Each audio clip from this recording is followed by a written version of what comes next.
তোমরা জানো কদিন আগে আমি একটা ভিডিও পোস্ট করেছিলাম যে 55 বয়সের একটা লোক আর 19 বয়সের একটা মেয়ের উপর 25-এর ডিফারেন্স হবে, 30-এর ডিফারেন্স হবে বিয়ে থার। মনে আছে তো? এবার তা নিয়ে বলেছি ভাই, একটা মেয়ে তাতে আমার কমেন্ট করেছে, তোমরা দেখো কমেন্টটা দেখলে। আমি তোমার মেয়েটারে বলতে যাচ্ছি, দেখো তোমার আমি একটা কথা বলি, আমি কোনো সম্পর্ক ভাঙতে আসিনি, জড়তে আসিনি। হ্যাঁ, তো আমার কোনো কাজ নেই কারোর সম্পর্ক জোড়া আর ভাঙার। আর তুমি এখানে কি বলে, জন্ম মৃত্যু বিয়ে সবই বিধাতার হাতে। আমি তোমার একটা কথা বলি, জন্ম মৃত্যু বিয়ে বিধাতার হাতে না, বিধাতা আমাদেরকে পাঠাইছে পৃথিবীতে কর্ম করো। তো আমি আমার কর্ম করছি, তুমি তোমার কর্ম করো। তোমার কর্মে যদি লেখা থাকে যে তোমার একটা দাদুর সাথে বিয়ে হবে, সেটা তোমার উপর ডিপেন্ড করবে আর তোমার কর্মের উপর।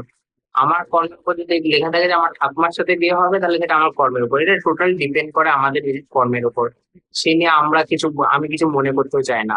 আর তোমার আমি একটা কথা বলছি যে তুমি তোমার পার্সোনালিটি দেখো, যে তোমার যদি মেন্টালিটি দাঁড়ায় যে তুমি একটা বয়স্ক দাদুর সাথে বিয়ে করতে চাও, না বয়স্ক তোমার বাপ বয়সের লোকের সাথে বিয়ে করতে চাও, তুমি করো, অবভিয়াসলি করো। নয় এমন একটা লোকের সাথে বিয়ে করতে চাও যে ডিভোর্সি, করো, অবশ্যই করো, কোনো ব্যাপার না, আমার যায় আসে না, আমার থোড়িই যায় আসে না।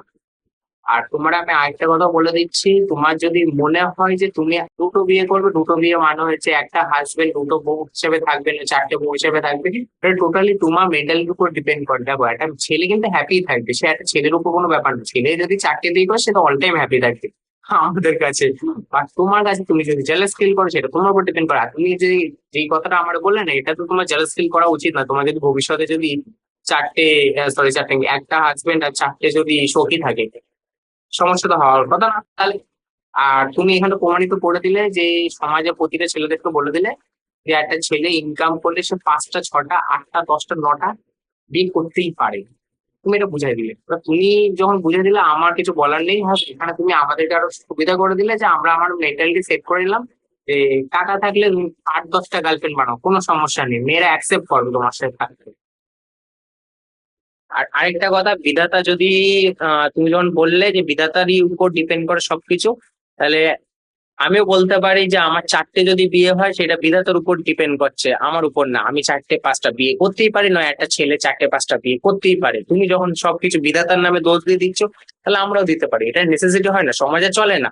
তা তুমি যখন বলছো তাহলে আমরাও বলতে পারি, সে না অসুবিধা নেই।